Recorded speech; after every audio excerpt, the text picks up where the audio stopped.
We begin tonight at the border. Governor Doug Ducey calling on the president to declare a national emergency. We've been reporting for weeks now on the rising number of migrants coming to the U.S. And Governor Ducey at the border today, less than 24 hours after activating Arizona's National Guard to help. Now he wants the White House to pay for it.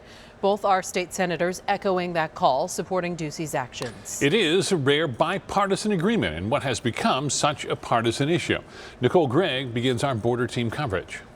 Governor saying this is not about politics, but he brought us to the section of the border that he wanted to show us. He also has the stats up that he wants us to see, and he's demanding that the federal government respond. It's time for President Biden to call up the National Guard. Arizona's governor standing just feet away from an open section of the border, Mexico just behind him, and he's making clear why he's here. I'd like to ask for some help from the federal government. This is a federal issue and we're on federal land. The governor declaring a state of emergency in 6 counties, Cochise, Maricopa, Pima, Pinal, Santa Cruz, and Yuma. But not every county has reached out to the state asking for assistance. For example, there's a declaration in Maricopa County, but a county spokesperson and the sheriff's office saying they have not requested help. We have asked for 23 National Guard folks to be assigned in non-enforcement roles. The sheriff of Cochise County telling us that the Arizona National Guard came to them asking if the Guard were to be deployed,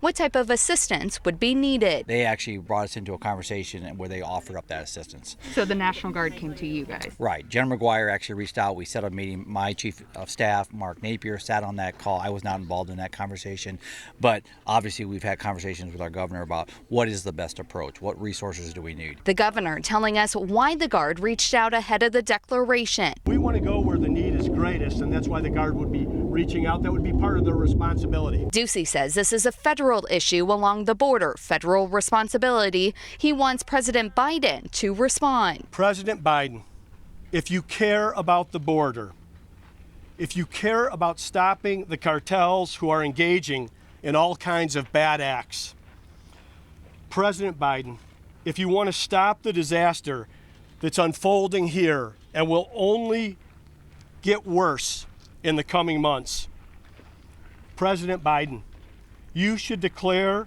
a national emergency. As for why now, we asked the governor why we're seeing this response now and not 2 years ago or 3 years ago. He responded saying that there's a crisis now and says several past presidents have deployed the Guard. He insists, though, it's not politics. Let's drain all the politics out of this.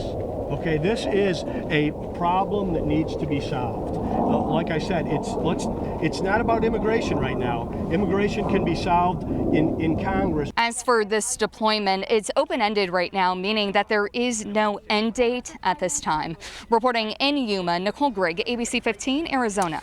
And just this afternoon, ABC 15 got a copy of a letter the Arizona Border Counties Coalition sent to the governor. Representatives from several counties say the governor never asked what kind of help they needed, saying the National Guard is not needed for security, saying if asked, we would have requested assistance for transportation services that we are left to arrange on our own. With so